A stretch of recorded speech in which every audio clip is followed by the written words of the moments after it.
Hello दोस्तों, मैं हूं इंद्रेश और आप देख रहे हैं टेक्निकल मंत्रा चैनल। दोस्तों, हम डेट एंड टाइम फंक्शंस को कंटिन्यू कर रहे थे और उन फंक्शंस को हमने काफ़ी सीख भी लिया था। तो आगे की सीरीज़ जो है वो हम यहाँ पर आज स्टार्ट कर रहे हैं।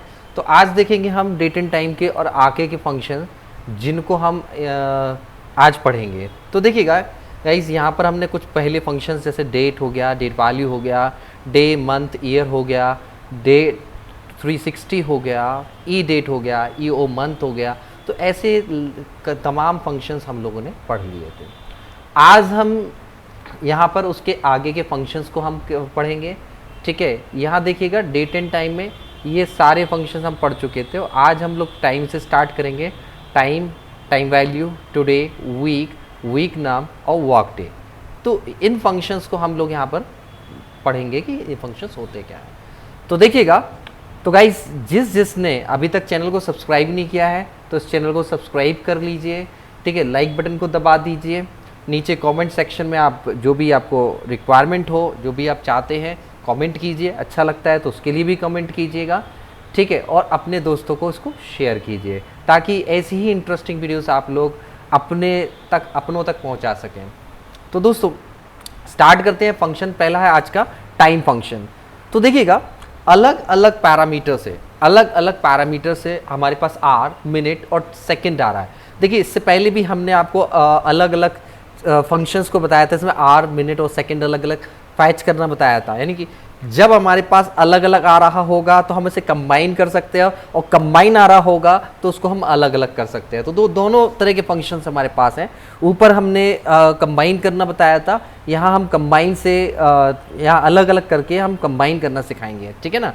देखिएगा, तो देखिए, किसी सोर्स से अगर आपके पास आर्स आ रहा है, किसी सोर्स से अगर मिनट आ रहा है और किसी अदर सोर्स से आपके पास सेकेंड आ रहा है, तो आपको क्या करना है, इसको एक पूरा टाइम में अगर कन्वर्ट करना है तो देखिएगा यहाँ पर फंक्शन लगाना पड़ेगा टाइम।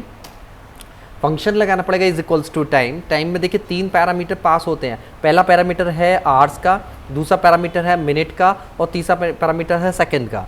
ये 3 पैरामीटर आपके पास होते हैं। तो ये याद रखिएगा, आर वाले पैरामीटर्स को आप पहले दीजिएगा, कॉमा लगाइए, फिर मिनट वाले पैरामीटर को दीजिए, फिर आपको कॉमा लगाना है। देन आफ्टर सेकेंड वाले पैरा को जो आपका आर्ग्यूमेंट है उसको आपको मेंशन करना है। तो देखिएगा, इस तरह से हमारा टाइम आ जाएगा। यहाँ पर मैं चेंज करता हूँ, मैं 12 की जगह यहाँ पर 5 कर देता हूँ और 15 की जगह मैं 25 कर देता हूँ और सेकंड में 45 कर देता हूँ। तो देखिए, यहाँ पर वही टाइम हमारा पूरा बनके तैयार हो जाएगा।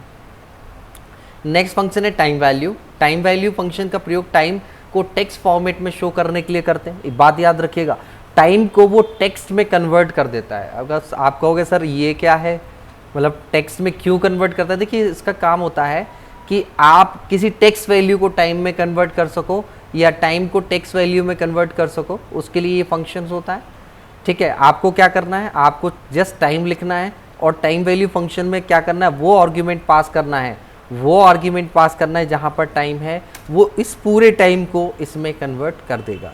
अब यहाँ से अगर आप टाइम, एक बात बिल्कुल याद रखना, टाइम में आपको टेक्स्ट फॉर्मेट में कन्वर्ट करना पड़ेगा जैसे मैंने यहाँ पर किया हुआ है। अगर आप ये टेक्स्ट हटा देंगे तो यहाँ पर हैश वैल्यू आ जाएगा क्योंकि वो टेक्स्ट फॉर्मेट में कन्वर्ट नहीं कहलाएगा। फिर देखिएगा, तो इसके बाद देखिएगा स्पेस देना है आपको। अब जैसे मैंने यहाँ पर 25 था, मैंने इसको 30 कर लिया। देखिए, टाइम वैल्यू ऑटोमेटिकली चेंज हो जाएगा। हर समय के लिए, हर एक समय के लिए उस टाइम का अपना एक वैल्यू है।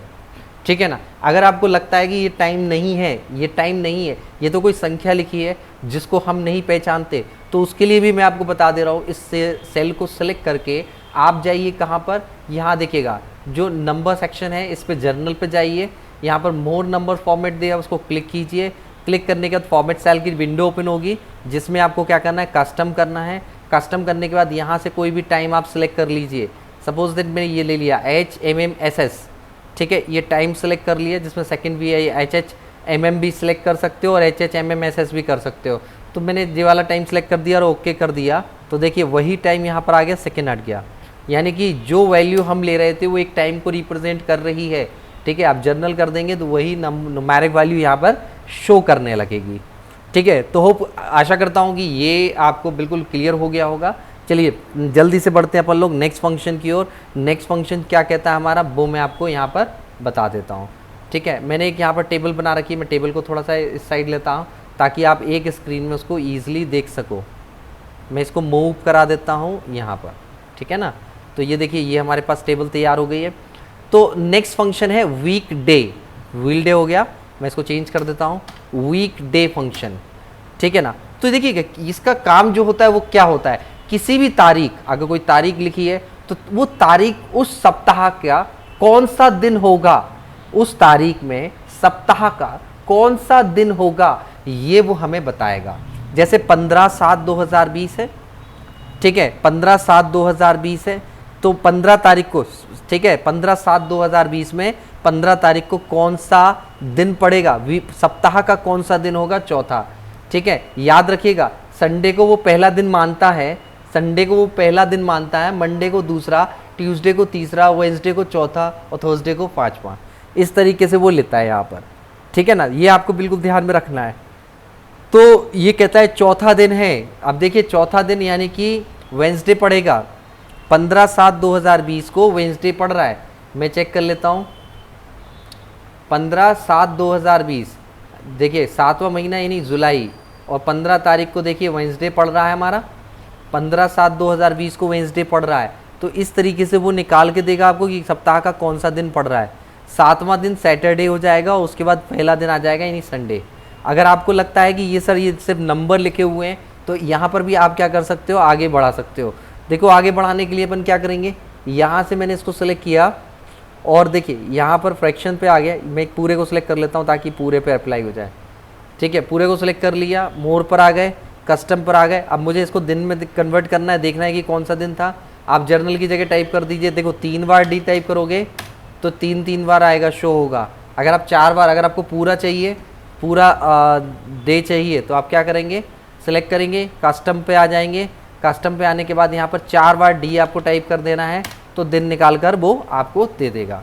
वो बता देगा कि वेडनेसडे है, थर्सडे है, फ्राइडे है, सैटरडे है।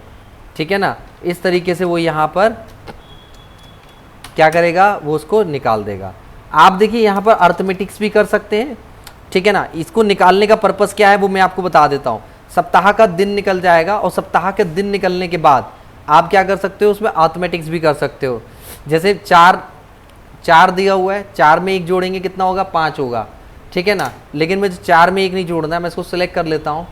यहाँ से मैंने इसको सिलेक्ट करा, ठीक है। यहाँ पर आने के बाद वही प्रोसेस मैंने दोबारा की, कस्टम पर आकर मैं यहाँ पर 4 बार डी टाइप कर देता हूँ। ठीक है, एंटर कर देता हूँ, तो देखिए वेडनेसडे आ गया। अब वेडनेसडे आने के बाद अगर आपको इसमें जोड़ना है, 2 दिन जोड़ना है, 3 दिन जोड़ना है, 5 दिन जोड़ना है, तो आपको सेल को सिलेक्ट करना पड़ेगा और +1 कर दीजिए। देखिएगा, देखिए वेडनेसडे के बाद थर्सडे आ गया। अगर यहाँ पर +15 कर देंगे यानी 15 दिन जोड़ेंगे तो 15 दिन बाद थर्सडे पड़ेगा। ठीक है ना, या अगर हम यहाँ पर वेडनेसडे की जगह पे हमने =2 लिखा और यहाँ पर हमने 115 दिन जोड़ देंगे तो सैटरडे आएगा। ठीक है, तो यहाँ पर अर्थमेटिक्स भी आप कर सकते हो बिल्कुल ईजिली। ठीक है ना, तो ये था वीकडे फंक्शन। वीकडे फंक्शन में हम क्या कर सकते हैं, उस तारीख कौन से सप्ताह का कौन सा दिन होगा वो हम यहाँ पर निकाल सकते हैं। ठीक है ना, इसके बाद आता है नेक्स्ट फंक्शन हमारा वीक नम फंक्शन। नेक्स्ट फंक्शन क्या आता है, वीक नम फंक्शन आता है। ठीक है ना, वीक नम फंक्शन आता है। देखिए तारीख जो भी आप देंगे, बिल्कुल ध्यान समझिएगा, गिवन जो भी तारीख आप दोगे वो तारीख किस सप्ताह में पड़ती है, किस सप्ताह में पड़ती है, उस साल के किस सप्ताह में पड़ती है, ये हम ज्ञात कर सकते हैं। जैसे सपोज दैट हमने यहाँ पर लिखा 15/5/2020, यहाँ पे वीक नम किया। वीक नम करने के बाद एक आर्ग्यूमेंट था सीरियल नंबर का, वो हमने यहाँ पर पास कर दिया, एंटर कर दिया, बता रहा है 20वां सप्ताह होगा।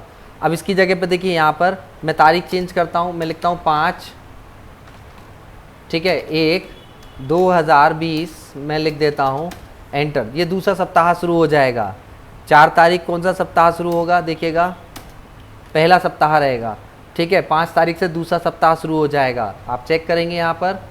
ठीक है ना, यहाँ देखिएगा जनवरी 2020 की मैं बात कर रहा हूँ, देखिएगा।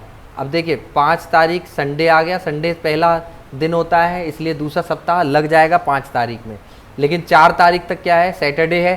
सैटरडे सप्ताह का कौन सा दिन होता है भाई, अंतिम दिन होता है, इसलिए उसको पहले ही सप्ताह वीक में काउंट किया गया।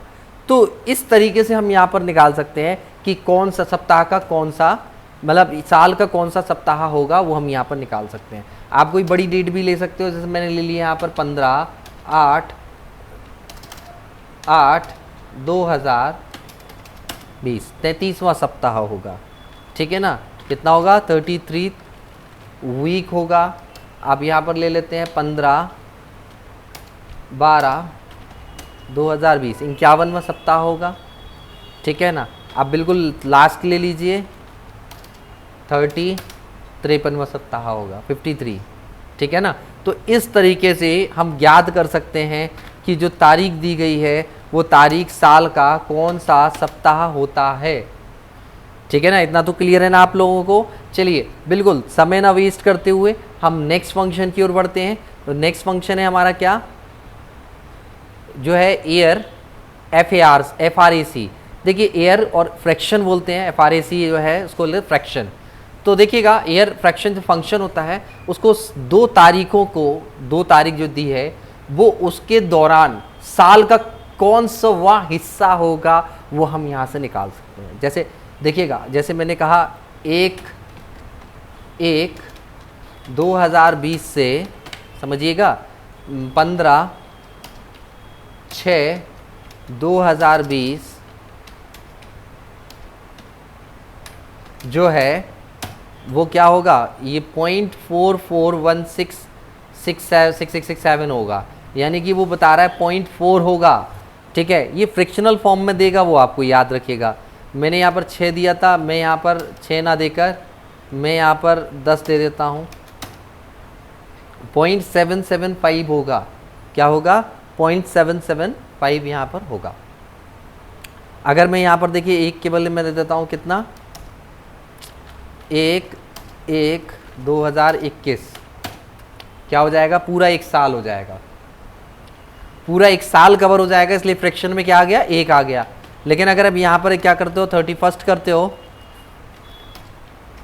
1 दिन कम लेंगे, 31 लेंगे, 1 लेंगे और यहाँ पर मैं 2020 कर देता हूँ, तो देखिएगा 0.83333 आपको देखने को मिल गया। सॉरी 1 हो गया, तो यहाँ पर उसने गलत कर दिया मैंने। यहाँ पर मुझे 12 लिखना है, तो देखिएगा 31, ये पूरा 1 साल को रिप्रेजेंट करना, यहाँ मैं 30 दे दूँगा, तो देखिए 0.997222 आ गया, यानी कि लगभग अप्रॉक्सीमेटली 1 आ गया, ठीक है ना। तो इस तरीके से आप यहाँ पर रिप्रेजेंट कर सकते हो कि एयर फ्रैक्शन के द्वारा क्या कर सकते हो, भिन्न के रूप में आप दर्शा सकते हो। 2 तारीखों के बीच का जो गैप है वो आप भिन्न के रूप में दर्शा सकते हो, ठीक है ना। तो जब सैलरी 1 साल की काउंट हो रही हो तब भी अपन लोग क्या कर सकते हैं, साल के हिसाब से निकालना हो तो दशमलव के आप इससे मल्टीप्लाई करके भी निकाल सकते हो बिल्कुल ईजिली, ठीक है ना। तो आज हमने क्या क्या पढ़ा, देखिए आज हमने ज़्यादा बड़ी लंबी क्लास नहीं ली, फंक्शन कम थे इसलिए मैंने थोड़ा कम लिया। जिसमें टाइम था, जैसे हमने अलग अलग पैरामीटर से टाइम लेकर आकर एक टाइम को क्रिएट किया, ठीक है ना। नेक्स्ट हमारा टाइम वैल्यू था, टाइम वैल्यू जो ऑप्शन था, टाइम की वैल्यू हम निकाल सकते थे, ठीक है। नेक्स्ट वीकडे फंक्शन था जिसमें हम याद कर सकते थे कि वीक, भाई क्या ज्ञात कर सकते थे हम कि भाई कौन सा दिन होगा, सप्ताह का कौन सा दिन होगा जो तारीख हम मेंशन कर रहे हैं, ठीक है। नेक्स्ट है वीक नम फंक्शन है जिसमें हम निकाल सकते थे कि उस साल का कौन सा सप्ताह तारीख में यूज़ हो रहा है, वो हम निकाल सकते थे। एयर फ्रैक्शन में क्या होता था, हम देख सकते हैं कि एक तारीख स्टार्ट डेट और एंड डेट के बीच में जो जगह है या जो समय है वो साल का कितना वर्ष है वो हम निकाल सकते हैं फ्रैक्शनल वैल्यू में। तो देखिए गाइज यहाँ पर ये था हमारा आज का छोटा सा सेशन जिसमें हमने आपको डेट एंड टाइम के बाकी के फंक्शंस को रूबरू कराया, और उम्मीद करता हूँ, आशा करता हूँ कि आपको ये फंक्शंस बहुत पसंद आए होंगे, ठीक है। और अगर पसंद आए हैं तो लाइक बटन को दबा दीजिए, शेयर कर दीजिए, ठीक है, सब्सक्राइब कर दीजिए और अपने दोस्तों को बिल्कुल शेयर कीजिए और बताइए कि एक ऐसा चैनल भी है जो एक एक ऑप्शंस को, एक एक फंक्शंस को हमें पढ़ा रहा है और इसको बिल्कुल अच्छी तरह से पढ़ना भी है। आप भी पढ़िए, हम भी पढ़ेंगे। तो इसी तरह से प्यार बरसाते रहिए। धन्यवाद।